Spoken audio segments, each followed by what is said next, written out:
I would like to welcome everyone to this newest episode of A Few Minutes With. And today it is my great pleasure to welcome someone that probably will be no stranger to any of you. She's a phenomenal pastor and writer and conference speaker and blogger and now podcaster and just about everything you can imagine. She has somehow managed to fit into her schedule over the past several years. Nadia Bolz-Weber. Nadia, thank you so much for being here with me today. Oh, my pleasure. Thanks for asking. Well, I'd like to begin by saying a word of thanks to you. You recently sent out a tweet that I think under normal circumstances I would not have paid much attention to, but it started off with the line, "Every single pastor I know is exhausted." And then you talked about some of the ways how, but my clergy colleagues here and friends saw that and screenshotted it and circulated it and hashtagged it with truth and all kinds of things. In the midst of all this clergy exhaustion, first, how are you doing? I'm fine. I mean, I don't have a parish to take care of, so it's a whole different order of reality for me. So, but most of my really close friends are pastors, and so every day of my life, I'm on the phone with pastors. I put a pretty high premium on my friendships, so and we're so isolated, so I spend a lot of time on the phone every day, and just checking in with folks. And everyone I know is just, none of us sort of realized how long this was going to be. And I think at first there was we better figure out how to do this online for a few weeks, and now it's been 4 months, and we don't know when it's going to end. And I think that, none of us were really trained in how to do the online thing. And so it's been a lot of sort of scrounging to figure that piece out, which is exhausting. Mm-hmm. There's the fact that it never works exactly right, which is embarrassing and exhausting. And then there's the fact that I think the thing I suspect right now is I see a lot of clergy over-functioning right now in a really particular way. And it almost feels as if we have to justify the fact that we're still getting paid. Mm-hmm. And so people are doing more programming than they would before the pandemic, more, offering more and more stuff online. And maybe that's what people are asking for, that's what's needed. But when I see that, I start to suspect, is that on some level managing anxiety so that we can justify the fact that we're still being paid to do a job, even though people can't gather at the church, Yeah. So,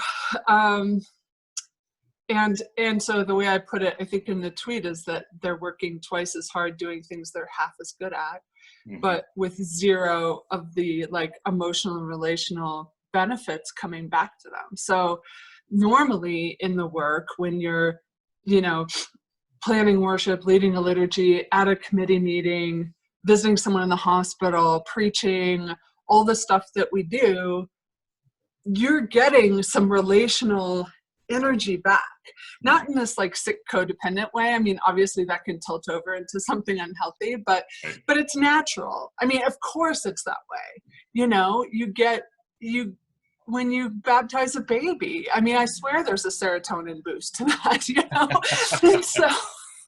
and so to not have any of that, to not see the kids, how much they've grown in your parish over the past 4 months, to not be able to comfort people in the same way or be in their presence or serve them bread and wine, for Christ's sake, that's a massive part of what we do. And to have none of that being given back to us in the work, and all it is this flat sort of delivery. Mm-hmm.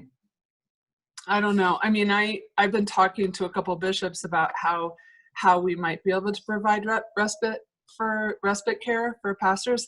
Honestly, I think it would be amazing if parish pastors, this might seem extreme, but can either have an entire month off, not vacation time, literally recovery from the past 4 months, or have like one Sunday a month until the pandemic's over where they don't have to show up and do the Zoom worship, where like the denomination could say, here's 5 banger preachers who are preaching on the lectionary text. Here's how you can download it.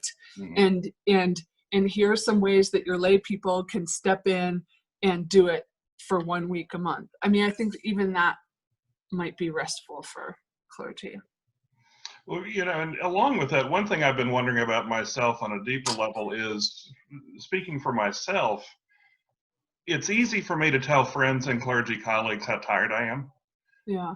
It's so much harder to tell a congregation or tell my parishioners that. Yes, it is. Yes. In your conversations, has anybody, or have you thought about why it's easier to tell colleagues rather than congregants? Well, I think because it's such a weird job, because there's a little bit of an illusion to, oh, I'm showing up in your life solely because I care about you. There's a little bit of a, people think, well, this is just who they are. And on some level that might be true, but also it's our job. And so there's this weird collapsing of distinction when it comes to like friendship and parishioner and compassion and where it comes from, right? And for me, the compassion that I had for the people in my care and the fact that I actually wondered how their mom's hip surgery went, that came from my calling. That did not come from me. Like personally, like if I wasn't their pastor, I really wouldn't care. I mean, not to be cold-hearted, but how could you? Right. And so, but I think to them, it can really appear as, no, this person genuinely is sort of almost my friend and just very naturally has an interest in me and wants to serve. And so I think the cost of that is that I think lay people don't always understand how exhausting the work is. Do you know what I mean? Because you have to maintain that. And I'm like, I don't know, is it kind of like being like convinced that your stripper is actually turned on by you? No, she's not. She's just good at her job. Do you know what I mean? I understand you're supposed to feel like that, but it's because she's good at her job. So, the cost is there. Yeah, and it's the old myth too, the clergy only work on Sundays. How could you be tired only working 1 day a week? Yeah, right, of course. Of course. Yeah. Well, but I do worry about clergy. I mean, before the pandemic I was doing a quarterly healing service just for clergy, wow. And anointing and healing service and with singing, and just because I was like, and this was really inspired by my best friend Jody Hogue, who's a pastor in St. Paul, Minnesota. She had started one, and so just in all fairness, I was inspired by her, as I often am. And but to have one place where literally you're just receiving, that's it. You don't have to hear a pitch from the denomination's investment fund. You don't have to there's nothing. It is literally just come and receive as you want, or don't, or whatever. And there was always a free meal too, a lunch, if you wanted to hang out with other clergy and just chat, and then a healing service. But really coming out of understanding, it's a joy to do the job. I mean, if you're really called to it, you can't imagine doing another job and being happy, and there's a cost to it, I think one thing that some friends of mine and I have talked about in the last couple of days actually is the fact we haven't had a chance to, as clergy, recapture lament. Lament is something I talked to N.T. Wright recently, and he was saying his thought is the church does not do lament well. No. We've kind of lost a sense of the importance, and we haven't had that opportunity to come together as clergy just to lament the way things are right now.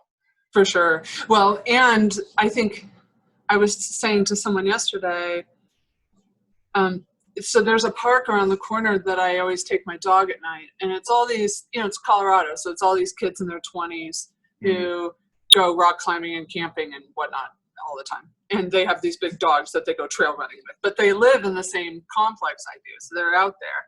And I was talking to this 22-year-old kid, and he was just talking about, he used to referee soccer games. He's a college soccer player, can't play, and he used to make money refereeing, and now he's working at Target, and he's making a third as much money working 3 times as hard. And he was just talking about what's hard. And I said, this is the crazy thing about the situation we're in. Every single person is carrying around loss and grief and sorrow about the things that have suddenly vanished from our lives.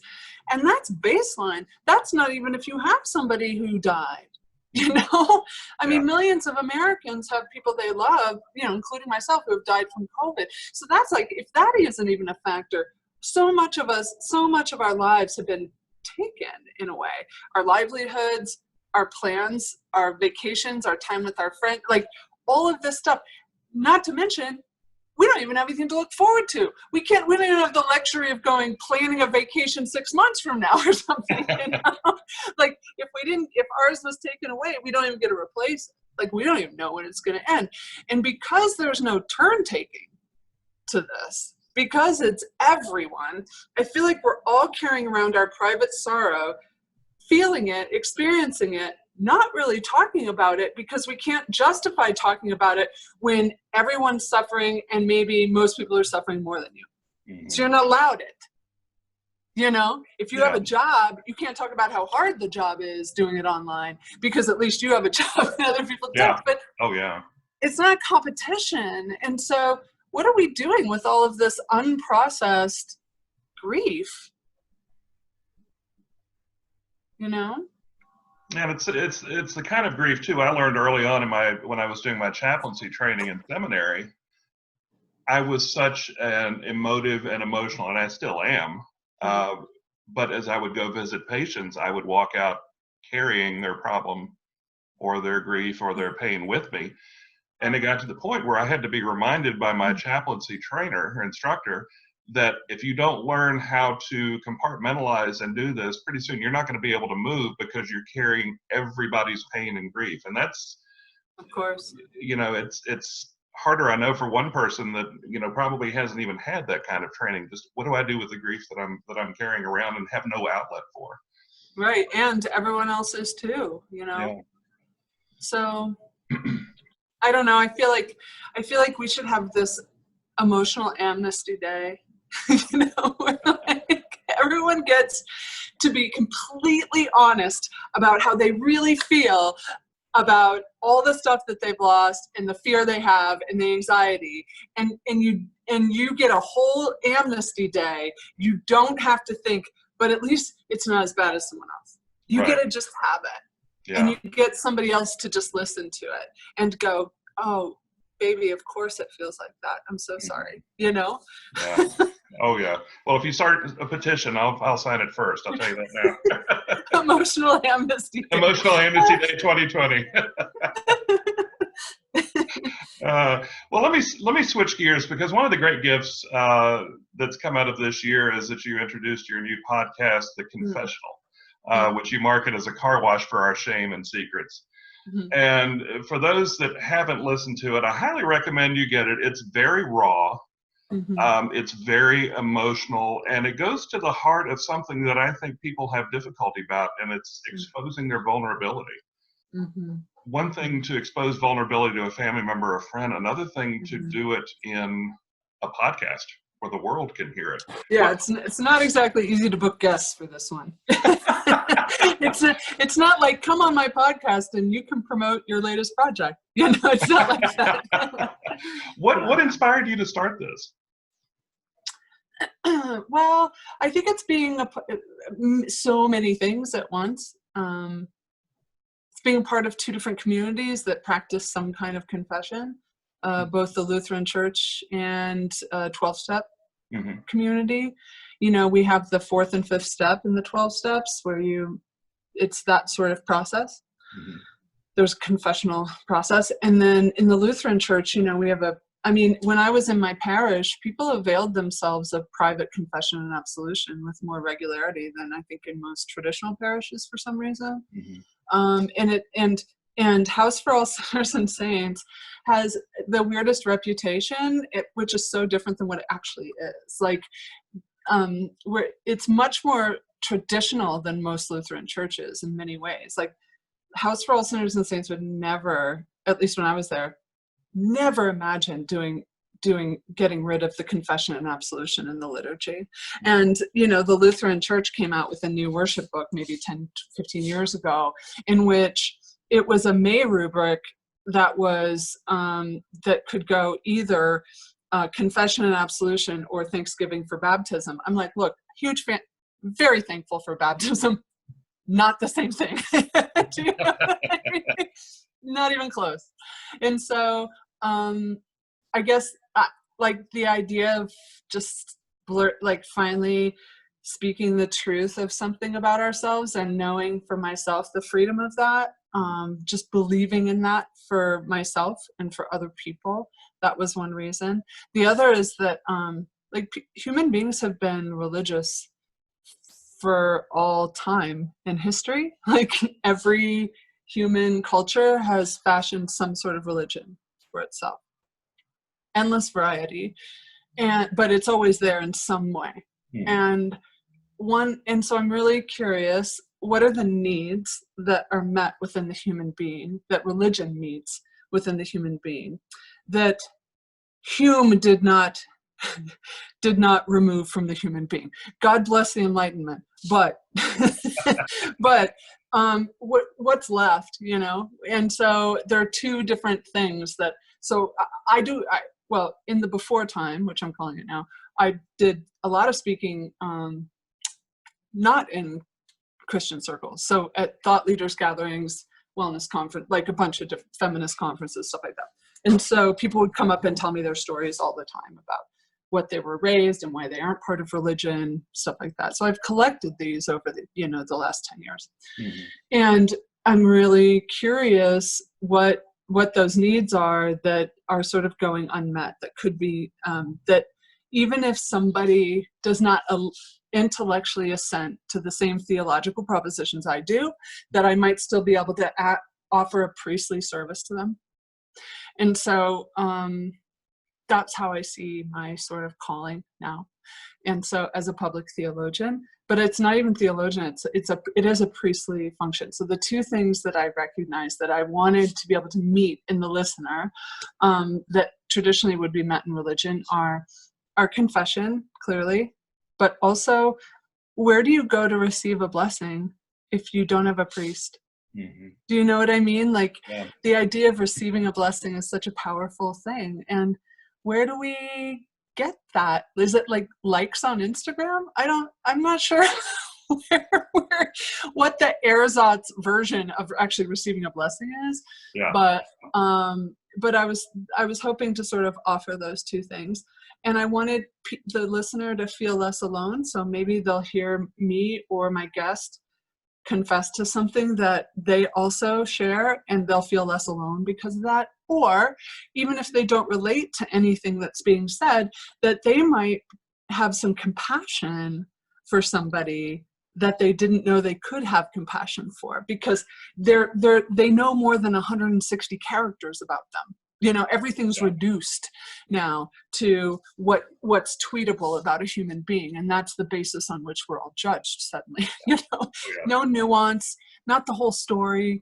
And I had a conversation on stage with Lance Armstrong about a year and a half ago in Nantucket, and I just realized, people have very strong feelings about him, and yet, like, if this represents that man's entire life, we know like this much of it, the tiniest wedge, but that's all he is to us, is that. And I just want to sort of renounce that as much as I can.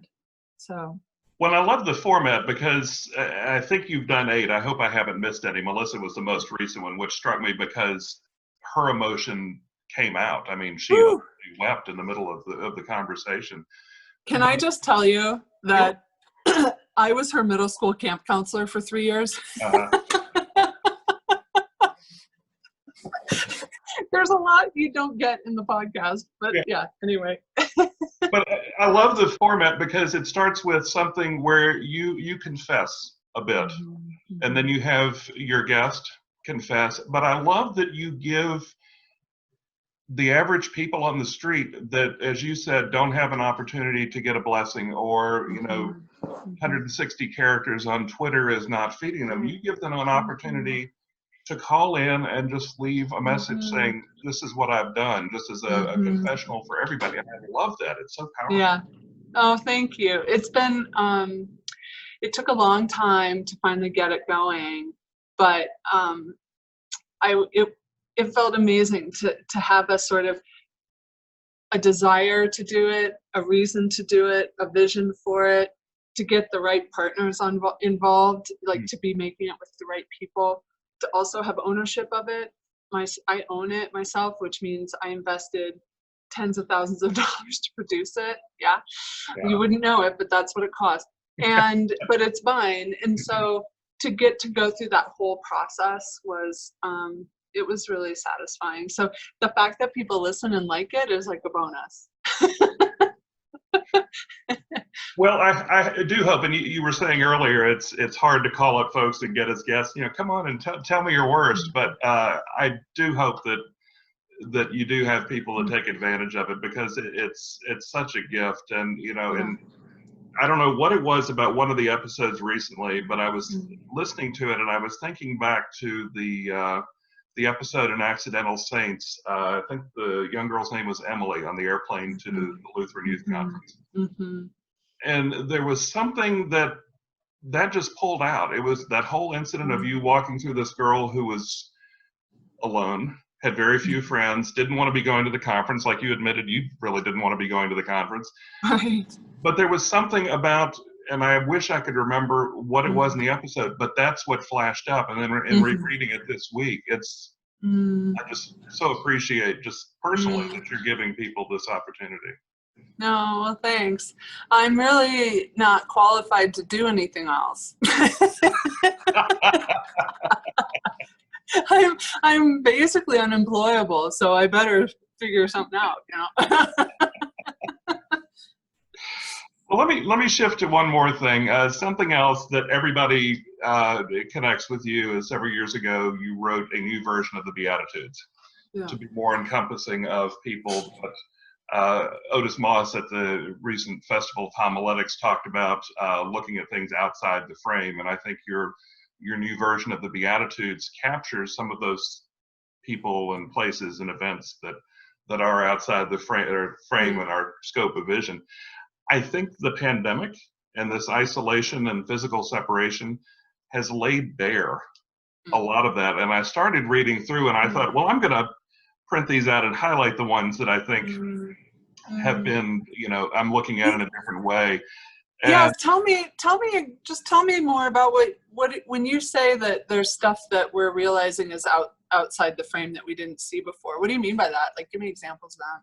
Well, for me, I think in day-to-day life, when things are unaffected, you have tunnel vision about what's going on in your life or the people you interact with, and you may be involved in an outreach ministry or in an LGBTQ support organization or an organization that's fighting to end systemic racism, all these things, but it's sort of compartmentalized and tunnel vision. And I just think there's been so much that's been exposed that are ills in this country that for whatever reason, because of our tunnel vision, we just continue to look, I'll speak for myself, just what's inside the frame, and now seeing the ripple effects of how just an illness has rippled out to affect millions of people.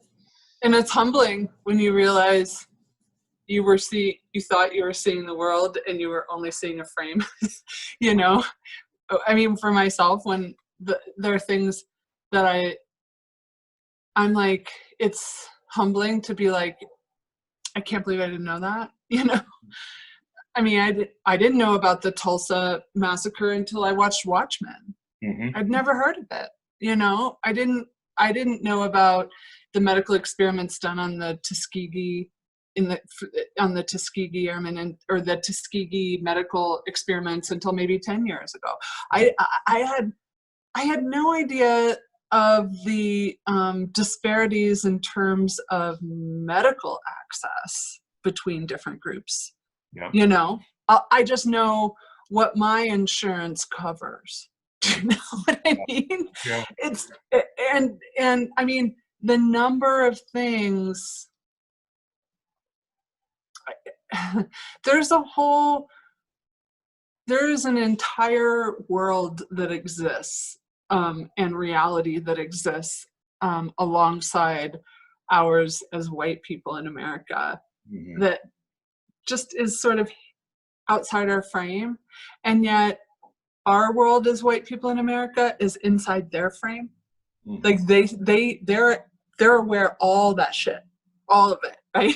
Well, it's every billboard, it's every movie, it's every newscast. I mean, it's everywhere. It's ubiquitous to them, and yet there's an entire culture and reality and beauty and love and suffering and all of this stuff that has a distinctness to it in Black America that I only in the past maybe 6 years have started to be exposed to and to sort of learn from and be aware of. And it's humbling because I thought I knew things, you know?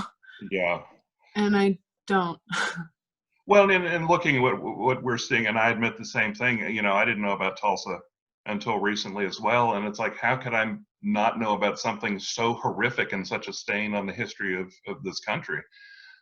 But, you know, in thinking about your Beatitudes and the things that, again, speaking for myself, that I'm being exposed to and learning about that have been outside my frame of vision.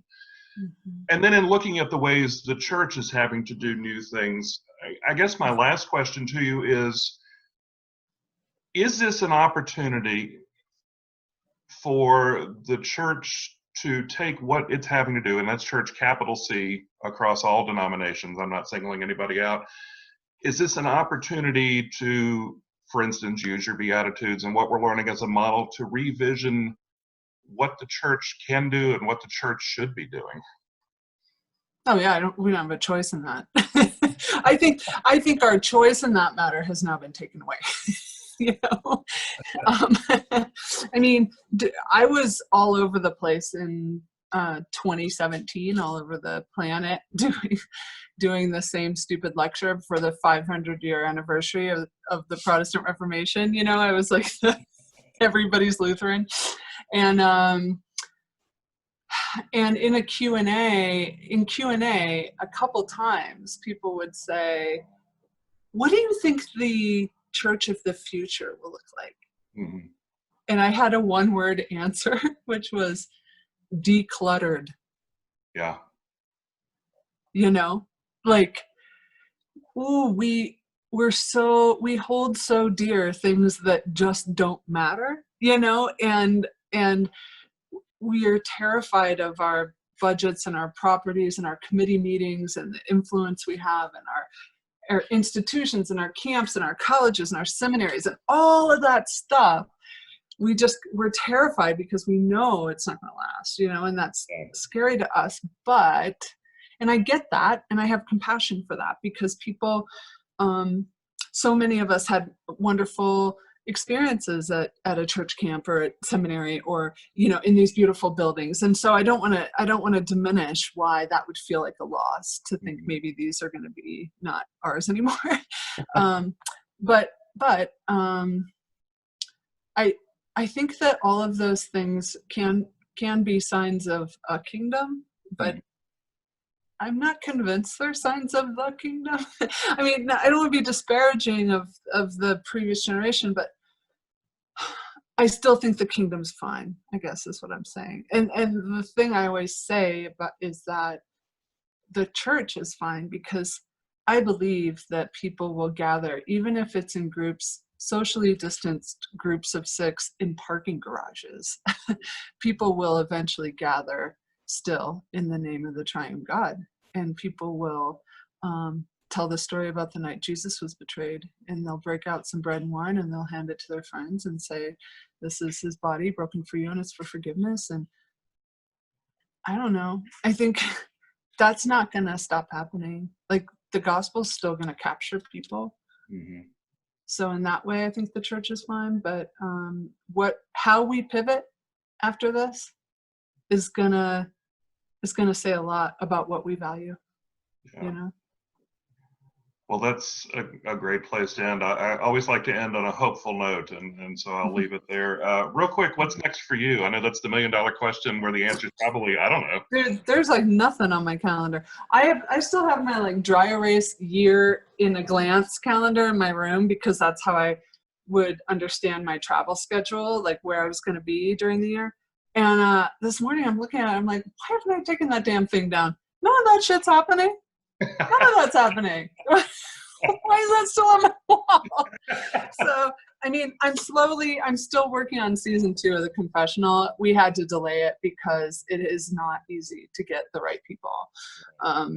But slowly getting some interviews done. So mostly working on that. And then I have that community online called The Corners on Substack. And so I publish things there on a regular basis. And that keeps me pretty busy. Well, since we're in full communion, if you're ever looking for a Sunday gig at a small mountain parish in Virginia, the pulpit is yours. That's the thing that's killing me, is I was preaching once a month locally, and I don't know who I am if I'm not preaching, you know? And so I was preaching like once a month. I was preaching either at the women's prison or at the Episcopal Cathedral. And so, yeah, I look forward to people being together again, just like we all do. Oh, yeah. Well, Nadia, thank you so much for being my guest today. My pleasure. Personally, for everything you've done. Keep doing what you're doing. Yours is a voice that has meant a lot to me, and I know means a lot to friends and colleagues. So definitely keep doing what you're doing, and God bless. Thank you. All right. Thanks so much for having me. Thank you. Bye now.